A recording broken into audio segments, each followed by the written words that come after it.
Alright guys, so in this video we're talking about a whole bunch of new Flywoo products that have arrived. Of course we are going to go into the new 1S Nano baby quad here shortly. I want to go over the other parts first.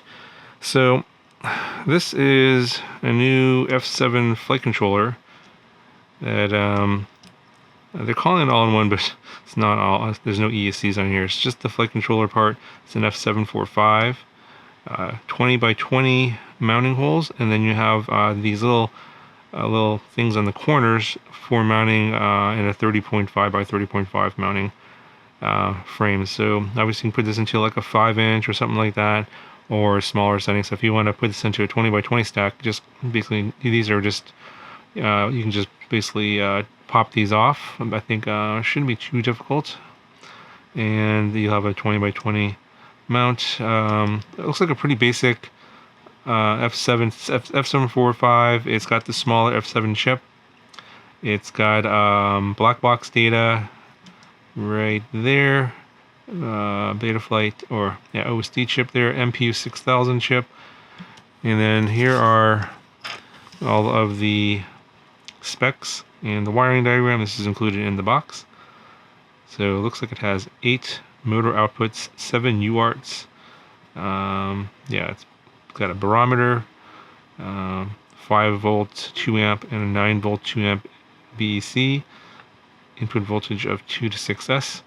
So it's it's fairly modern by today's standards. It should meet the needs of most people that are building anything from a micro to a 5-inch or even bigger. So this is a pretty versatile flight controller. By the way, if you have any suggestions on what you think this would be good to put in terms of a build, let me know down in the comments below. Alright, so next we've got the Express eLRS receiver. So this is Flywoo's, I guess, their rendition. They don't have their own target yet for this part. So I think they're just using the DIY firmware. So when you go into the Express eLRS configurator, just select DIY receiver, and that will be the one you'll use to flash this receiver. So as you can see here, it does come with the ceramic SMD antenna, and it's got the same wiring order all the other receivers have. It has the Wi-Fi chip on here as well.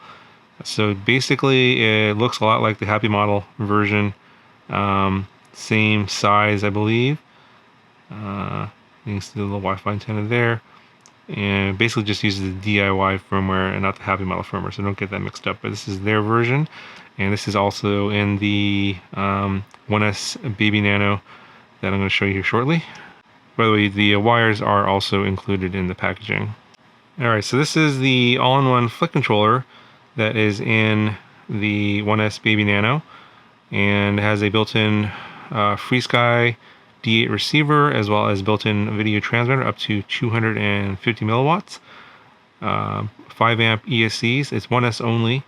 This is the packaging it comes with, so you get your parts here, and then the antennas. So this is the VTX antenna. It does come with a PH2 battery lead, and then the antenna for the D8 receiver that's on board. And there's a closer look at the board itself. You can see the USB port there. It's vertical, sticks out. No plugs on this one for the motors. You're going to direct solder the motors. You can see the motor pads right there for the ESCs. And then the other side, you have the UFL connector for the VTX antenna, is that one on the right. And then the connector for the D8 receiver on the left here is a smaller UFL type connector. And you see this one has a ton of solder pads on here. They're nice and big. So for those of you who have complained about Happy Model's tiny solder pads, these are a little bit better, a little bit bigger, but again, this is a tiny board, so your soldering skills still have to be pretty good to get all the connections on this one here. But this is their rendition of it. So this comes with basically built-in receiver and built-in video transmitter, flight controller, and 4-in-1 ESC. So similar to, I think, the Crazy BX Lite, I believe, is what would be the equivalent from Happy Model. And this is on, obviously, the the 1S Baby Nano, which is here, and I did an unboxing, quick unboxing on my Instagram, so you can check it out over there if you want to see that, if you missed it. They sent along 2 of these batteries. They are not included. They do recommend they use these if you want to try and get the 8-minute flight time that they are, I guess, advertising with this model. I did do a longer flight with a little bit of aggressive flying in there, and I got about 7 minutes. So I think the 8 minutes is basically just non-aggressive cruising around, kind of very gentle on the throttle flying. And if you want to get the maximum flight time of 8 minutes, that's, if you just do gentle flying, you're going to get that. If you do more aggressive flying, I did another flight with more like flippy floppies and stuff, and I was getting like 5 to 6 minutes. So it really depends on how you fly and what the conditions are like. If it's windy, that kind of thing, this thing does get pushed around quite a bit by the wind. It's very light. But these are the batteries they recommend. These are not included in the packaging, although in the unboxing, they did include these in my box because there was foam cutouts for these 2 batteries in the box. I think they do offer an option with the drone with 2 batteries included, and it's an extra cost. So basically, just go to the link below to the webpage. There's different options you can choose with batteries, without batteries, receiver option, no receiver option, etc. You'll have to pick and choose what you want, and of course, the price will change depending on the options you choose. But these are the ones they recommend. They come with the PH 2.0 connector. It is a high volt battery. I didn't try any other ones. Like if you're wondering, like I'm sure G&Bs or whatever are probably going to be fairly similar. These are the same size. Maybe these might be G&B rebrands. They didn't really tell me, but these are the ones that they used for the 8-minute flight time. If that's what you're trying, if that's your goal, is to get 8 minutes, then they should probably get these batteries. Okay, so this is how much it weighs, and it's about 21.7 grams on my scale. Of course, this comes with the Express eLRS receiver, and so we can probably deduct the weight of that. This is 0.3 grams, and here's all the wire. Of course, you're not going to use all the wire, but they did use quite a bit. It says 1 gram right there. So let's see here. How much of that wire did they use? Not too much. So maybe I would say half of that. So maybe the weight of the Express eLRS receiver is about 0.7 grams. Yeah. So maybe it's 21 grams. Let's see, what does it say on the box? Okay, I don't remember exactly what it says on the website, what the weight should be, but mine comes with the Express eLRS receiver, so I think it's a little bit more than what's indicated on the website. And then with the 4S, the 1S 450, we're coming in an all-up weight of 34.7 grams. And then these do come with newer motors that aren't on the market yet. These are 0802.4, so a little bit bigger than 0802 motors. And the motors are 16,500 kV. So I think that kV is kind of more designed for efficiency more than anything else. And so I think why they went with a 2-bladed gem fan prop instead of a 3-bladed prop. So I know a lot of you guys are going to ask me, how does this fly in comparison to the iFlight Nazgul Baby? I have not flown that model. It is a fair amount heavier than this one, about 5 or 6 grams heavier, so which is significant, which is, I don't know, what is that, 25% heavier than this model. And I think their battery mount for that one, which is top mounted battery, is for 300 milliamp hour 1S Lipo. So I'm pretty sure it flies significantly differently from this one. You're probably gonna get a less flight time. It's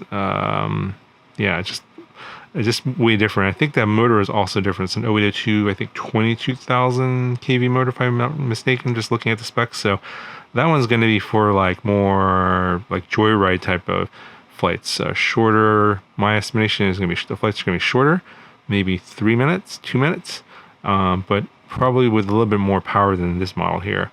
This one here is going to be more for longer flight times and more efficiency.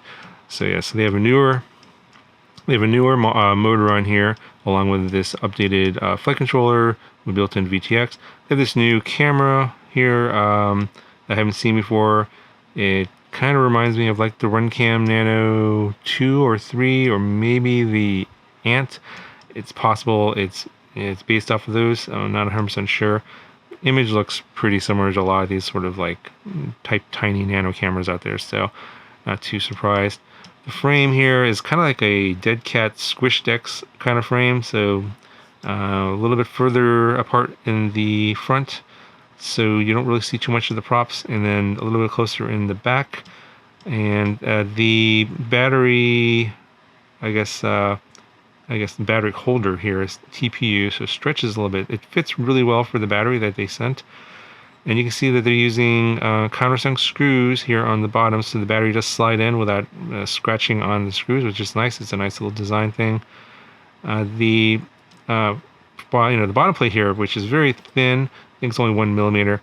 It does have a little bit of flex in here, but unless you're really crashing this hard, I don't think this is going to break. This thing's so light. This is going to be like really good for park flying. You're not really going to bother anybody. It's super silent. Doesn't make any noise at all. And it's pretty, I think this is going to be a pretty good one for beginner flyers that are maybe advancing from like something like Whoop, because it has a similar sort of size profile to a tiny Whoop, but you can fly this outside, and it has much more capabilities in terms of speed and acro flying compared to a tiny Whoop. But it has sort of like that sort of safety, not annoying people kind of factor. It's not really that dangerous. I don't think you're going to be hurting anybody. Although, these props are exposed and you can still cut people. I mean, it will cut people's skin if you hit them pretty hard. So still have to be careful with these little guys. But this is like a kind of like a little fun little quad. You can probably fly it around people and not feel too worried and not scare too many people, and it's going to handle crashes really well. It flies for a long time. Yeah, I think this is going to be like if you're wanting to advance from a tiny Whoop and want to get something kind of similar, but maybe a little bit more for outdoor flying with a little bit more abilities, this one I would definitely recommend. So that's my take on this one. There's the sort of a little bit more aggressive flying flight footage, and then I'll link the sort of a boring long cruising flight down in the video description if you want to check that out. Just kind of cruising around, not really doing a whole lot, just kind of burning the battery off, seeing how much flight time I got. And I actually got a little bit bored in that flight and did a little bit of acro there and a little bit in the middle, so I think that's probably why I only got 7 minutes in that one. Okay, that's gonna do it for this one. Talk to you guys in the next video.